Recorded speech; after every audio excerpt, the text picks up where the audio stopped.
Hello, and welcome to Recent Activity, your new favorite entertainment review podcast that attempts to cover every film, every show, all at once. I am your co-host, Andrew Morgan.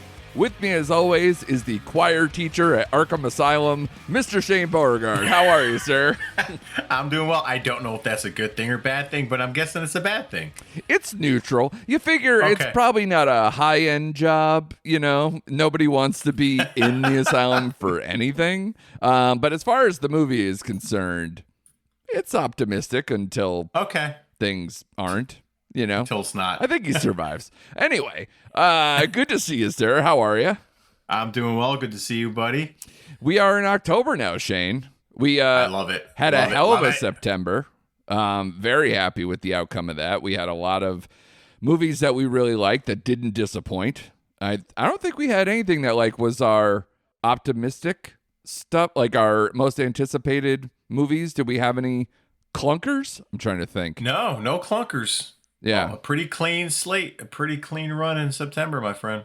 But did you put Joker Folie on yours? I did not. I think I did, didn't I? You did. You sure did. I believe I did. All right, cool. No problems there, right, Shane? None. It's doing super well at the box office. Everyone is happy. No big thing there. By the way, have you seen, at least before we get into all the reviews and all the things we got going on today, did you see the box office totals for Joker? I want to say, wasn't it like 37 or 38? 37 domestic, 77 international for a 114 rake. Now, it's almost the complete flip of The Wild Robot.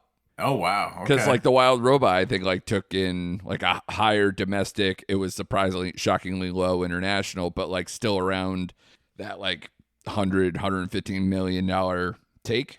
So, except one of those movies makes me happy. I will let you guess. If you're a devoted listener, you already know the answer to that question. But we will get into a lot today. We have basically my weekend at the movies, which was Joker Folie, the big story coming out of the weekend in terms of its low box office and for a movie that the original was over $1 billion. And then I watched The Outrun, which is a Sundance movie that had a lot of buzz because of its lead, Saoirse Ronan. It finally came out in theaters this weekend around here, so I will discuss that. And then we have a nice 4-pack of, I'm still workshopping this, Shane. You know, we were trying it out. It's like the streaming, streaming screamies, something. Some in that ballpark. Listen, we all can't be as cool as Huluween or Netflix and Chills or whatever. I'm trying to cover all the bases. So we have 4 different, I will air quote, horror movies. Yeah. They're not really horror. It's a lot of thrillers, a lot of intensity, but not a real horror bent. But we will have Salem's Lot, It's What's Inside on Netflix, Hold Your Breath on Hulu, and House of Spoils on Amazon Prime Video. So, Shane, do you have any questions for me as far as Joker goes before I launch into my review? Oh, boy. Any questions? Well, because you avoided this like the plague, you coward. I did. I couldn't get myself to see it. I told you I wasn't a fan of the first one, and I saw the trailer for this. And not to go long-winded, I did. This is one of the first times I started reading reviews for it, and I saw the cinema score for it, which was a D. And I'm like, there's just no way. I mean, there's just no way I'm going to put myself. And I heard the words boring. And I'm like, I can't do it for 2 hours and 18 minutes or whatever this runtime is. So I guess the only question I have for you is, one of the reviews I read, they said the Arkham stuff was the best part of the movie. Once they get to the courtroom stuff and they kind of shelf Lady Gaga for a while, that was where the movie took a turn downward. So is that how you saw it, or what was? So just go right into it, buddy. So it is wildly, I don't know, it's inconsistent, it's self-loathing, it's tough to say any part was the good part. You know what I mean? Because I didn't know if you got the sense from the trailer that this is multiple years he's been Arkham by this point in the movie. When the movie Did opens. not know that. Yeah, so it's supposed to be, I guess, a couple years in because that's how long it takes to get a murder trial, I guess. You know, no problem. No speediness with a guy who killed someone on national television. Sure, it's not open and shut by any means, right? So for anybody who didn't see the movie or is interested or needs to know like kind of what this is about, it's I still find it funny that they still list it as failed comedian Arthur Fleck in the description of the movie, which is hilarious. But failed comedian Arthur Fleck meets the love of his life, Harley Quinn, while struggling with his dual identity and being incarcerated at Arkham State Hospital. So obviously they're not giving a lot away with any of these descriptors, but basically my read on the movie is Todd Phillips hates the success of the original, and because he hates that the people who liked it aren't the people who he wanted to like it. And I think, you know how we discussed this before, where it's like, so the original has the structure of the King of Comedy, the horror, the Scorsese movie from the 70s. Yes. And this one, I was like, oh, did he kind of lift a structure from something else? What is it based on, like any kind of movie musicals? Because there's a lot of musical numbers. The answer is no. I feel this movie is like just drab, aimless at times. Like it struggles to find any kind of strong narrative or a competent structure. And I feel like maybe he should have lifted some other Scorsese movie maybe to try to figure this one out, but it didn't work out. And the weird part is that I don't know if also that it's like a reaction, because Joker came out in 2019. Figure it was produced in 2018, 2017. So we're right smack dab in the midst of like Trump for president kind of stuff. Mm-hmm. And I wonder if this is a little bit of a reaction to that too, because essentially the stance that the movie takes is, oh, you loved the idol worshiping this crazy person who took matters into his own hands and, obviously went to jail, killed a prominent person, and got like this whole cult following behind him. Oh, cool. That we'll take care of that. We'll button that up. We're not going to have you love him anymore. We're going to fuck all that up for you. So I think he just really didn't want any kind of a character even remotely like this in this day and age to succeed in any version of this. The problem with me, especially as like the nerd brain in me, is like I can handle the first movie because essentially it's the rise of something, right? Like he's building to the rise of a villain, right? But in your head, because you already saw like what didn't they have like young Bruce Wayne in the movie at some point too? They sure did. Yep. So you're kind of like, okay, this is the start of something, but eventually he's gonna he's gonna get caught up by Batman, because we're in that universe. This is who the Joker is. And so I was fine with watching like a slow descent into madness and, from the life kicking the shit out of him or whatever. Fine. It's like Falling Down or any of these kind of like also like just had enough potential mental illness movies, right? This one, he's more like conflicted. He's like reluctant with like where he is and his stardom and the cult status he has. He doesn't know whether he wants to be some center of this attention, but he loves the attention from Harley Quinn, and that's weird too because she kind of goes back and forth lying and not trying to just, I don't know what she wants from him. It's very odd. And then when he recoils from being this Messiah character or whatever, like she recoils and doesn't want him anymore. It's a whole thing. And in between, you're getting these musical numbers that I found to not add anything to the narrative or any reason to exist. And I don't know if it's because maybe I don't know certain old standards like fucking, Frank Sinatra tunes as well as the next person. But honestly, that's on the movie. Like, I should read something into that because the lyrics should be enough, or the way you're presenting it should be enough. It's like, it's the only way they can make it seem like a love story, maybe, that isn't horrific, or they needed something shiny because the rest of the movie is so drab. But I don't know, man. It felt like, like, we never got a Fincher making Fight Club 2 for, like, dudes who took that message way too much to heart or something, Like, and there's a reason for that, because the art exists, and they kind of ended that movie where it's like, oh, you don't fully get what you want out of this, and you show the real insanity. This movie, they kind of, because he's so wishy-washy with his fame and what he did and who he is and all this stuff, it's like, doesn't that make you look more competent and less insane? Like, because you're actually being contemplative.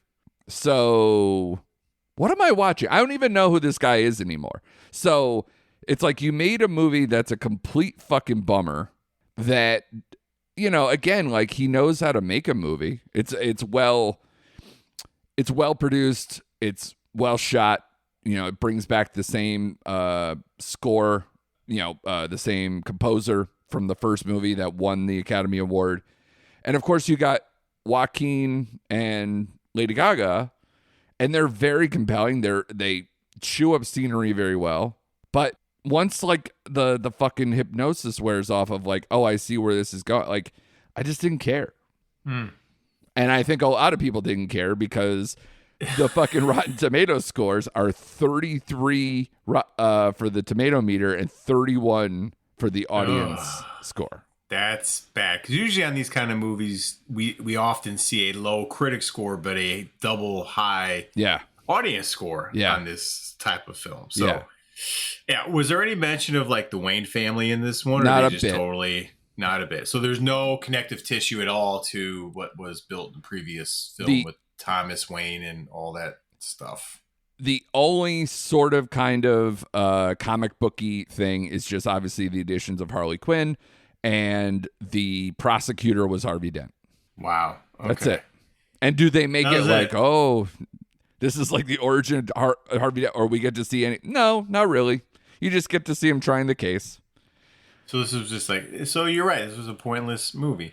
I think one of my biggest beefs from the first movie, other than the whole movie, was I didn't think Joaquin's version of the Joker was capable of leading anything like the Jokers we've seen in the past. Or, people want to rally about him. They want to follow him. Yeah. I know he's like, they present him as like a cult hero here, but him himself internally doesn't seem like he is capable of leading anybody. So I guess they didn't really. Sure. I guess, is that what they hit on with him, like, not stepping into the role and not wanting to be that? Is I don't know how to phrase the question, but you know what I'm trying to get at? I'm sighing because I guess I can say major spoiler alert or not spoil, because if you're already not seeing it, I assume maybe you'll give it a chance at some point. I don't know. But there is the final moment of the film would answer your question. Okay. But I don't want to do that to everybody. Okay, but I guess don't. Yep. But yeah, it's a movie that it wants to just take away any doubts and piss you off, and it basically make you feel bad if you like the first one, and then not entertain you for shit in the second one. So it's like, what was the point of all this? Besides spending a bunch of money and getting a bunch of money for the people who worked on it. Like, I don't know, man. And honestly, like, the way even Lady Gaga is like, I don't understand the appeal for her a little bit, like, for why she would take a role like this besides just it's something else to do. Right. And even if I'm not mistaken, I swear to God, I thought I saw that she has an album coming out that is something like it's named Harley Quinn or something like some other thing. So I think she's like really bought in, and that's why I'm like, I don't get it. And it's one of those movies that immediately I wanted to hear an interview with Todd Phillips, which I don't know if there's going to be, if there hasn't been by now, but I'll have to go digging, like to see if there was like a panel after their festival run. Right. But I want to know what he says about this movie, because everybody's read seems to be similar, but I want to hear it out of his mouth. Right.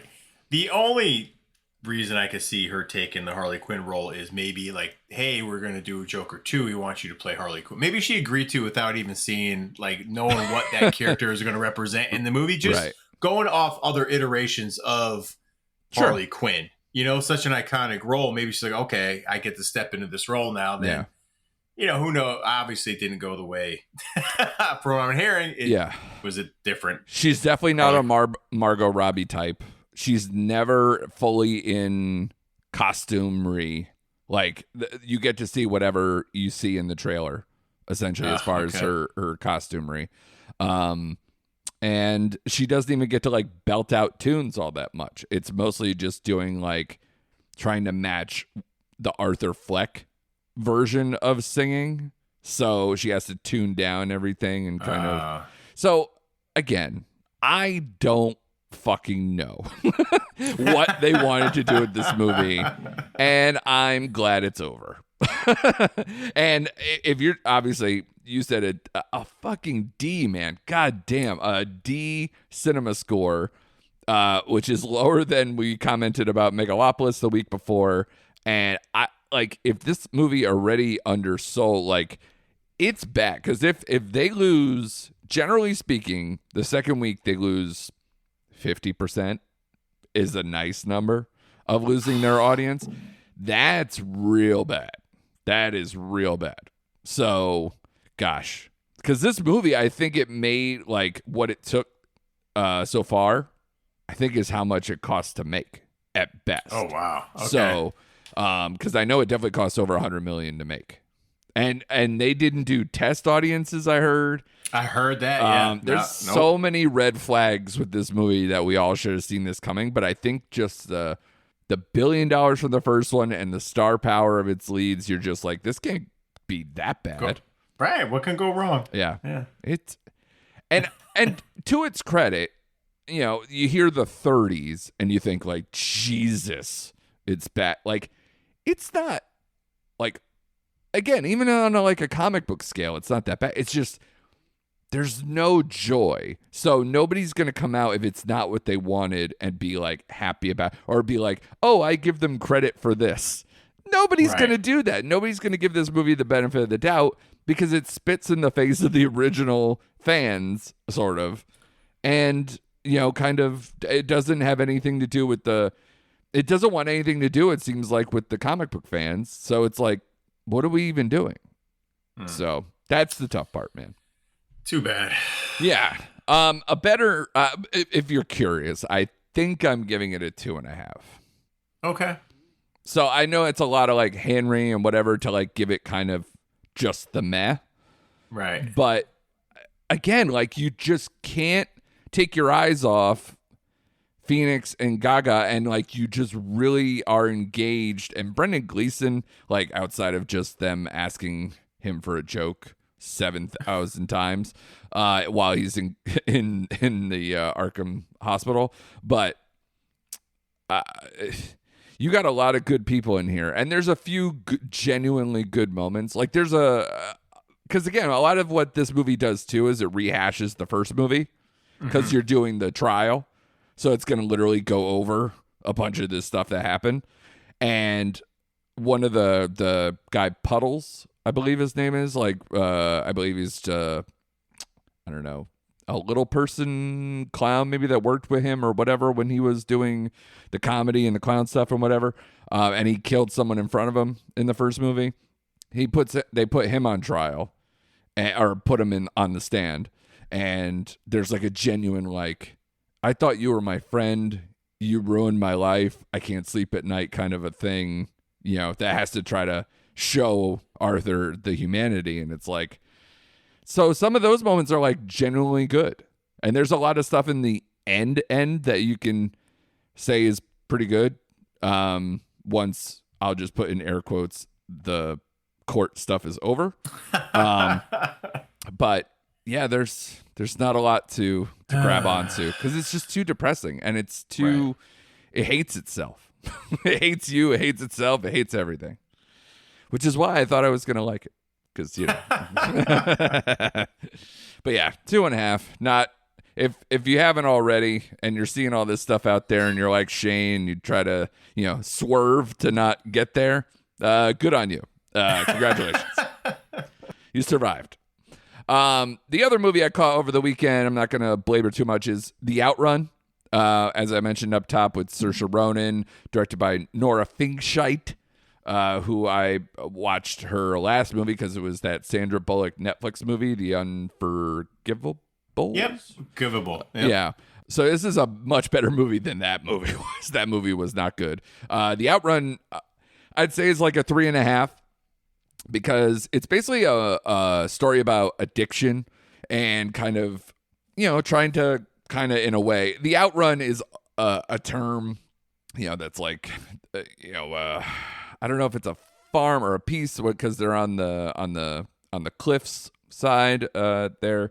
I don't know exactly, but as far as like the movie is concerned, it's also an example of like she's trying to outrun her family history of mental illness and alcoholism and all these things that just catch up with her and just ruin her life. And it's really well done because Saoirse Ronan is basically in the center of the frame the entire movie, and she's so good. And I think it's too small of a movie for her to maybe get nominated, especially to win.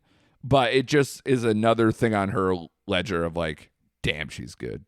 And it might beef up her resume for this year if she gets nominated for Blitz, that movie that's coming out later on in the year. But we'll see. But I liked it for what it was. It's a good movie. It's probably not a run out to the movie theater movie. I mean, I think every movie is a run out to the movie theater thing. But in this day and age, if you wanted to hang tight and watch it like in a month or whatever, that would probably also serve. But it's a good movie and definitely worth checking out when and if you do check it out. But let's go, man. This is October time. We're going to get to a bunch of the streaming, whatever, scariest, like whatever. You come up with a better title. I don't care. Let me think. Yeah, let me think on it. But let's start with Salem's Lot, buddy, because I've heard, I would assume, and this might be the wrong assumption, that you have consumed a previous version of Salem's Lot before you watched this one. Yes, the original way back in the day. Not the 2004 version of Rob Lowe. Right. Sadly enough, but the original one, which I think was like 1979 or something like that. And that was was that a miniseries or was that a rare? Because it was super long, right? They're both miniseries. That version in 2004 was a miniseries. Now, and this is, again, besides all the other delays and things that happened to this movie, and they didn't even know if they wanted to release it, I heard at one point, and Stephen King posted something on Twitter at one point saying it's good, it's worth I give my stamp of approval, this should come out, all this stuff. And of course he's going to say that. He also has incentive, at some point. But this, you got to see it as a red flag that when it goes from a mini series to a less than 2-hour movie, this feels like gut job. And I've only heard very eye-rolling things. So what did you think of Salem's Lot? Now it's Max only? What is it? Max only, yeah, absolutely. Just came out Friday night on Max. And first, off the top, don't listen to Stephen King. He's full of shit. He just approves everything that has his name on it. And that's not a good thing. It's not a good thing. Yeah, there's a lot of bad adaptations out there.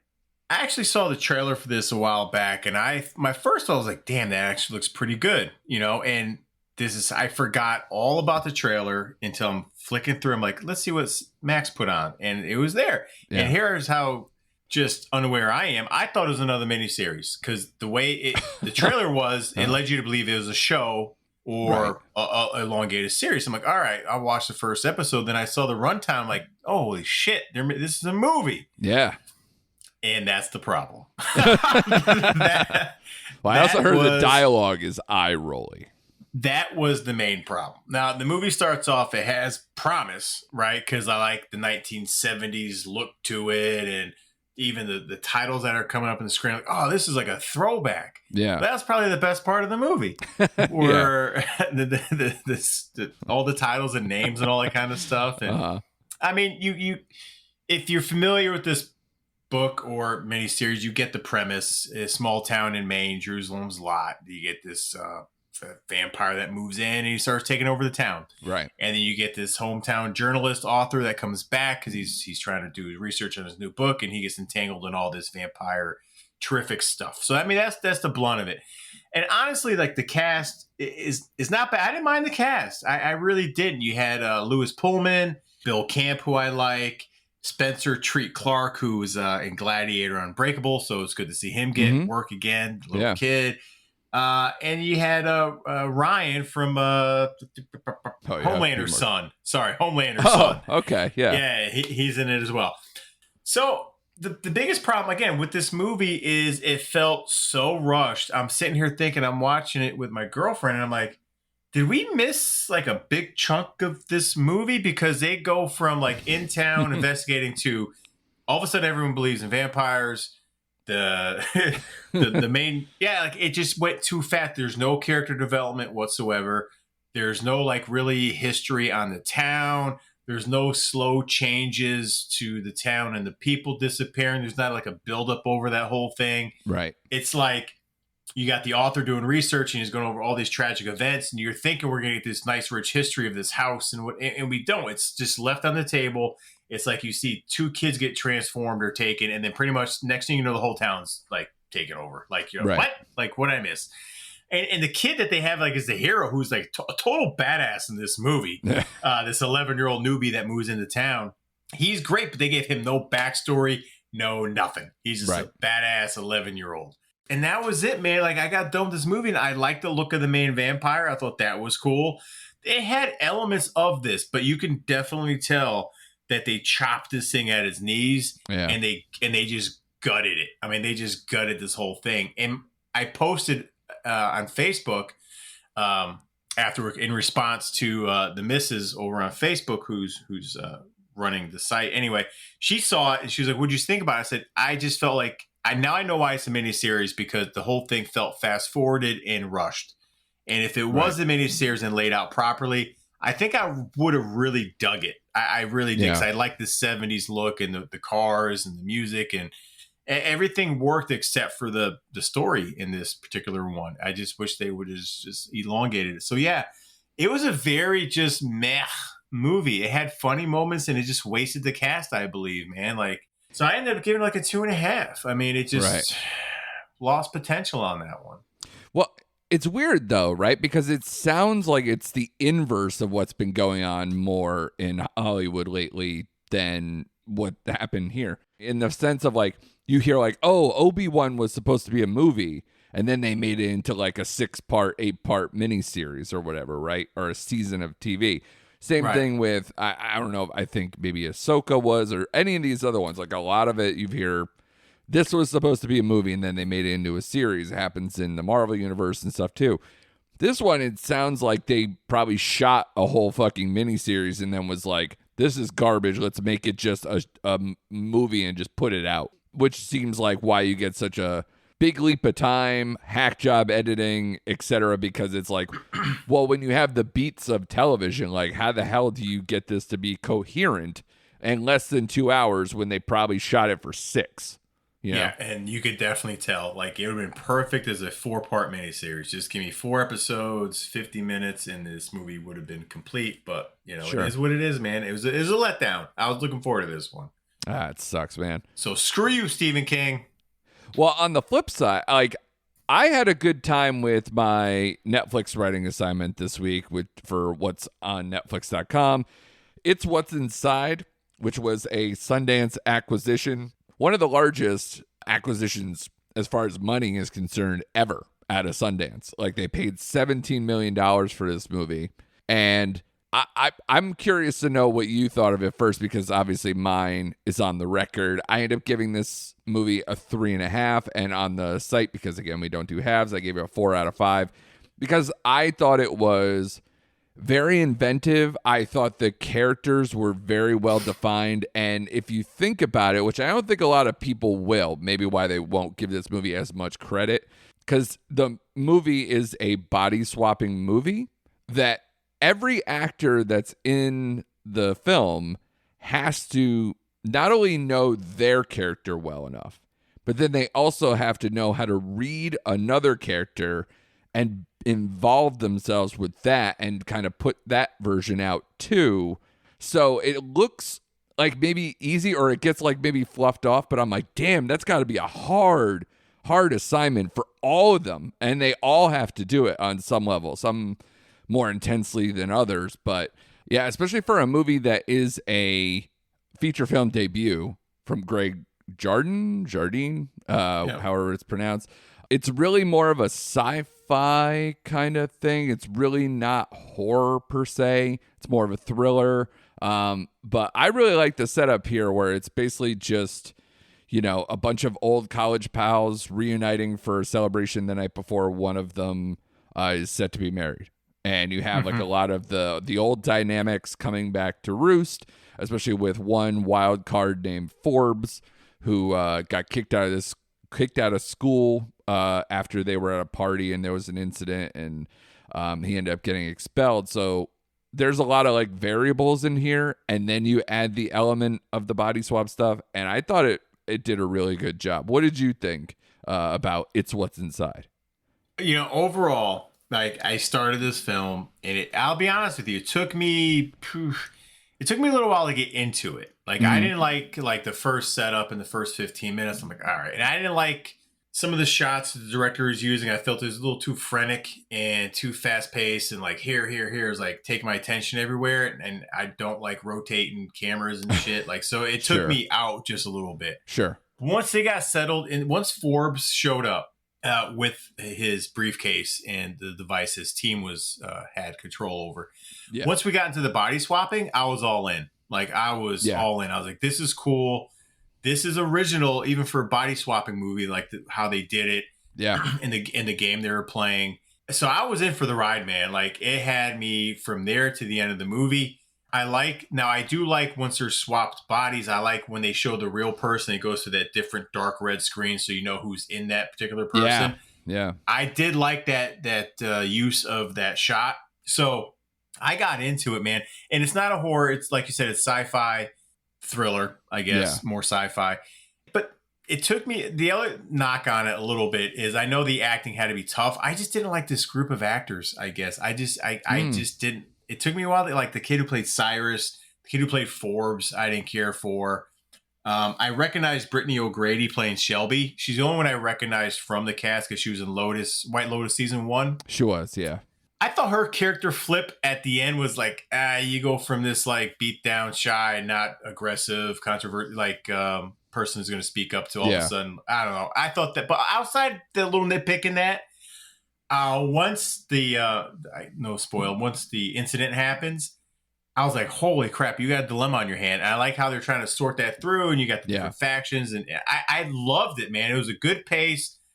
And I know you wrote in your review you didn't care much for, like, you were a little let down by the third act. I love the third act. I like the twist it took at the end because it made sense.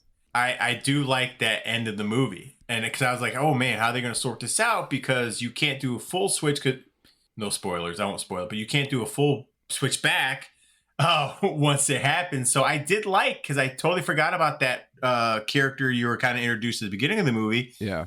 I did. Can I explain slightly on that one? Because I just want to confirm. So when I say the final twist, I mean literally the last moments. Like, not the stuff like after the police show up.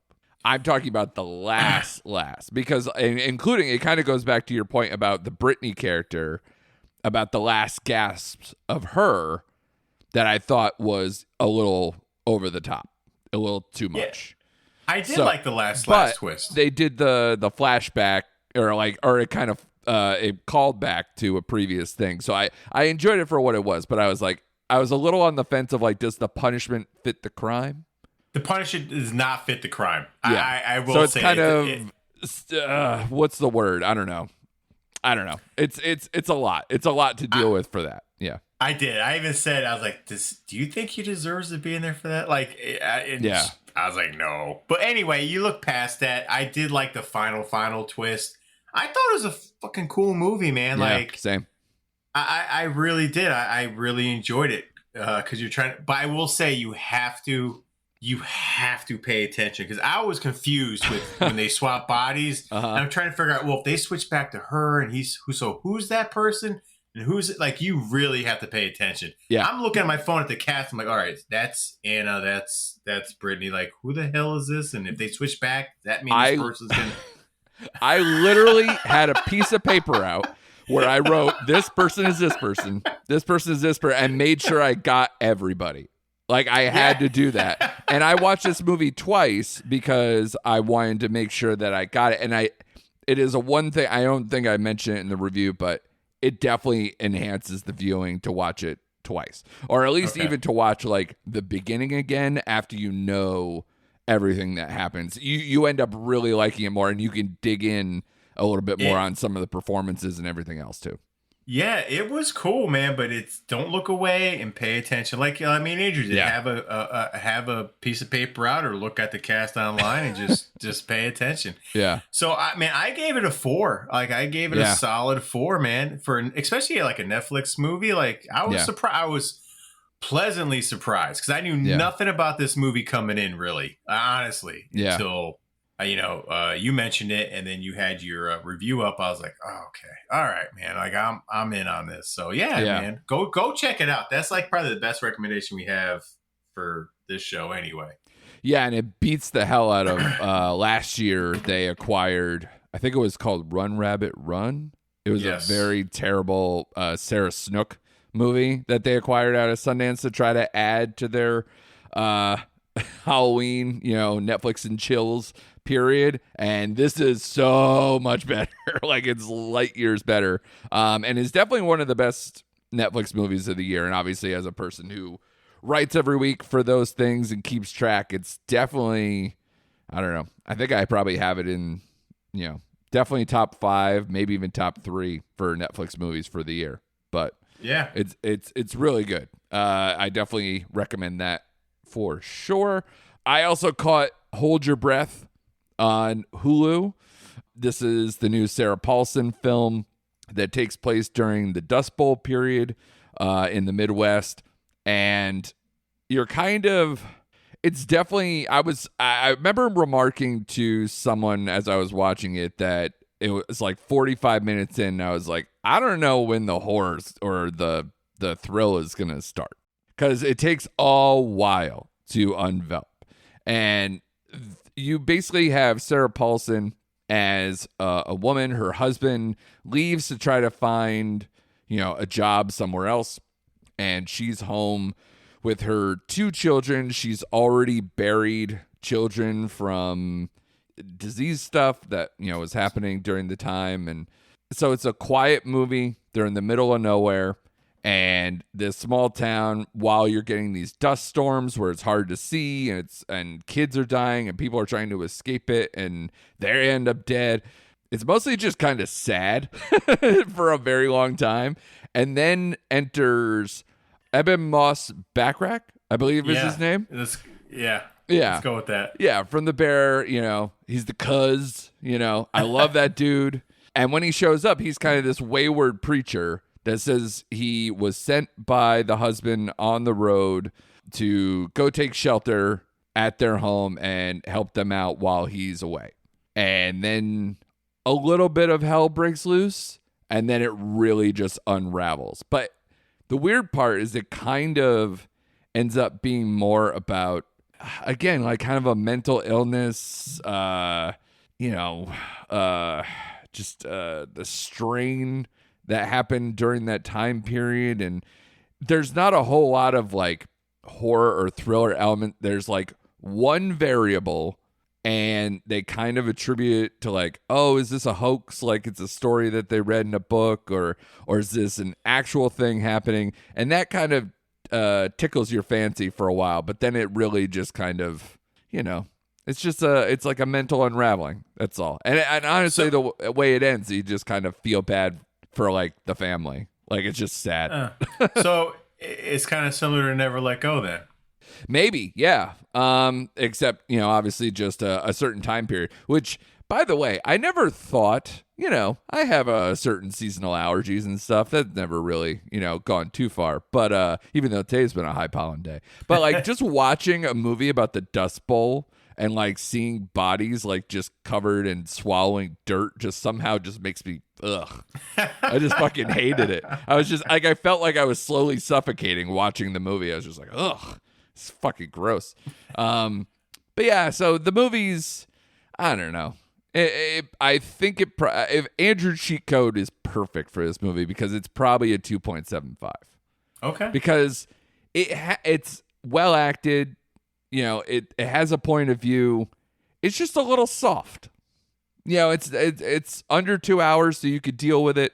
But it's again, a streaming on a Sunday night, how I did it. Perfect. It'll do wonders for you. But it's not going to elevate itself to like, oh, this is going to be part of something I watch again or something that is like, again, if it was a little bit more horror-y or a little more certain parts of a genre that apply to a certain time of year like we are in, I'd be like, ooh, maybe put that on your list. It's fine. So, which I'm curious to know if you had the same effect for House of Spoils, the new film on Amazon Prime. I've only seen like the picture of this one. So clue me in on what is this movie? Yeah, I think the theme of this show, though, is going to be horror in quotes and thriller in quotes because right. This movie has these tags in it and it's produced by Blumhouse, right? And it was. Okay. Yeah. So I was like, all right. And this stupid comment I saw, I was like, oh, man, it was one of the best Blumhouse things they put on Amazon Prime. I'm like, all right, I'll give it a shot. So basically, this movie tells the story of a chef who opens her first restaurant where she battles kitchen chaos, a dubious investor, and self-doubt. Right. Pressure heats up thanks to the spirit of the state's predecessors who was there. So, yeah, this movie stars Ariana DeBose, who you wouldn't recognize her because she was in the bomb Argyle. She played Kira, the girl that kept helping him out. Dude, she's an Academy Award winner. Calm down. I don't know who she is. All right. Yeah, West Side Story. She won Best Supporting Actress. Yeah. Did anyone go see that movie? Okay, but that's besides the point. Well, sorry. Yeah. Sorry. All right. And you have Martin Sokas, who's in Cuckoo. He's the father in Cuckoo, so he's in this. Okay. That's a familiar face. So yeah, she's like his top chef or line cook, and she's like going on her own upstate somewhere. Let's call it New York, I guess. And yeah, she gets to this old farmhouse estate and she's like battling to open up her first restaurant and all the stuff kind of starts happening around this house. Now the trailer shows like this witch, again, quotes, witch lived there before. And apparently she like mind melded all these people and killed them and it was eating them and all this stuff. I'm like, all right, man, it's going to be cool. None of that happens in this movie. No. This movie had elements that it could be good because it kind of reminds you of the other cooking movie that came out with Anya Taylor-Joy not too long ago. Okay. It had elements of the menu in there, and it does show you like the pressures of opening a restaurant, dealing with staff, dealing with outside variables, right? Just like you doubting yourself. So it did highlight that, and I thought she did a good job with that. It's just all the other elements in this film. Once you learn out, it's spoiler, it's not a witch. Call them Wiccans or whatever you want to call them. Okay. Lived there. So like it was misinterpreted what they actually did. It shows you what they did at the end of the movie. This movie gets crazy in the like the last 20 minutes and makes like no sense because she goes insane partly. But she turns it around to save apparently the restaurant. There's no horror elements. There's no thriller elements. You got some good acting in here, but this movie just fell flat because it just didn't make any sense. Like it just, it really didn't make any sense. And I would not eat any of the food that they served in this particular movie because what kind of food was it? Vegetarian goulash and stews and stuff. Because what happens is she starts hallucinating. She's like going crazy and she has to garden her own food. And apparently she got the idea of like redoing the garden that was there before her. And she's having success, but then she's losing her mind and she's seeing people and she's like, well, fuck this garden. I'm just going to get it from the vendors. And that's when everything collapses. So she has to like come to one with the land and like really understand what the people were there doing before her, before she hit her stride. Right. It just was a lot to like just believe and to like it. It's more about the don't open a restaurant. It's like the dark side of opening up a restaurant. That's what it was. It's like business 101. Like restaurants are hard to open. They're hard to keep open. It's a tough land to go, and just be cautious if you want to go into the restaurant business. I mean, that's basically what the movie was. And I was so disappointed in this movie. Like, seriously, I was so disappointed in this movie. It had a short runtime. It was like an hour and 40 minutes. And it has you in the first two acts, and it just loses you completely in the third act. Right. And if it didn't have the horror label to it, I think I would put a higher grade on it. If it was just straight up classified in a different genre, if I knew like going into it, okay, I'm going to get something like this. Right. I mean, all right, man, this is actually a decent movie. Yeah. But tagging it with all that stuff and seeing the trailer for it, I'm like, oh, come on, man. Like, yeah, we've been getting a billion thrillers lately, I feel like. Yeah, and it's not. There's honestly enough horror, I guess, to go around too. But I know, but in this movie, it's a stretch to even call it a thriller. Like it really is. It's drama, maybe. I don't know, a dude. Stretch to even call it food that she's serving. Yeah, it really is. Like, ugh. And they even make fun of it as they're serving it to like this trial, the host friends and family dinner, where she can do like a test run. Yeah. They even look at her like, I'm not eating this. Like they all say, like, I'm not eating this. Wow. So yeah, it's just a weird movie. I ended up giving it because my mindset was somewhere else when I was watching this, as far as like what I expected it to be. I'm giving it a 2. Okay, it's a 2. Had it been like just labeled anything else, I would have given it a 2.5. It would have been towards that 2.5. Sure, but because I had expectations of just a horror movie, it just was a 2. Yeah. So way to spoil this episode. With this, leaving this for the last one. No, it's good because, when our audience checks out after they hear me, like, Joker, and you're like, Salem's and hold your breath, like, I tried to go as up and down as I could, but there's just too much meh or worse. But to like what you said at the top of the show, though, to our credit, this is probably the first week where we're just like meh, like across the board, except for the one movie this week. I was about to say, it's What's Inside It and The Outrun are worth watching. Yeah. If that's what you want as the takeaway for the end, for sure. And what I would say is buckle up, because I said to you, we talked about this after the podcast last week. Holy shit, man, there's too many movies coming out. Like, and this, we covered 4 movies that went to streaming, and like maybe that will dry up. But I know at least Netflix is going to have one a week that's going to be worth watching from now until the end of the year. Speaking of that, I still got to go back on the platform too. Yeah, which the early reviews on that is not well received, but basically, I'm still in because I like the first one so much that I just want to see what they do with it. Right. Especially because it's the same director. But yeah, like that happened, and I still haven't gotten to that. The, Woman of the Hour is coming out for Netflix. You got, there's that Sam Raimi produced movie where like the woman just is like in a field. She's like paralyzed. Did you see this? I did, yeah. So like that looks kind of weird and creepy. So like that seems interesting. And that's just the stuff that I can remember for this month. And then you, as far as Netflix is concerned, but even this upcoming week, I'm pretty sure it's we have Saturday Night. The SNL movie is coming out this week. Is Terrifier 3? It is. It is. Say it. I will go see Saturday Night. I have, sorry people, I'm not a fan of the Terrifier. I tried to watch the first one, barely got through that one, and then I heard the second one was even gorier and blah, blah, blah, blah, blah. And I'm like, no. And I just, again, I don't have, I don't like gore for the sake of gore, just so you see it. Like, the early reports, did you see the story where, like, they premiered it in England? This one? The third one? Yeah, Terrifier 3. And, like, within the first 12 minutes, 8 people walked out and 2 people puked, apparently, in the theater. Yeah. So, here's what I say to that. Did you see the first 2? Are you fucking stupid? Like, it's the same shit. And I'll be the first one to say, like, oh, whatever. Like, it's, it's not the same. It's gorier. It's whatever, I guess, when I see it. But, like, come on. You know what type of movie this is. It's not that, like, the other 2 were a layup. But here, though, I saw that and I laughed because I had the same thought you had. But listen, man, people back here hear that, they're going to want to go see it even more. I think that's really what it was. Yeah, I think that's what it is. It's probably one person who had, grocery store sushi and fucking puked, and then they're like, "Oh man, we're the fucking coolest people ever." Whatever. So anyway, all that to say, I'm out on this movie.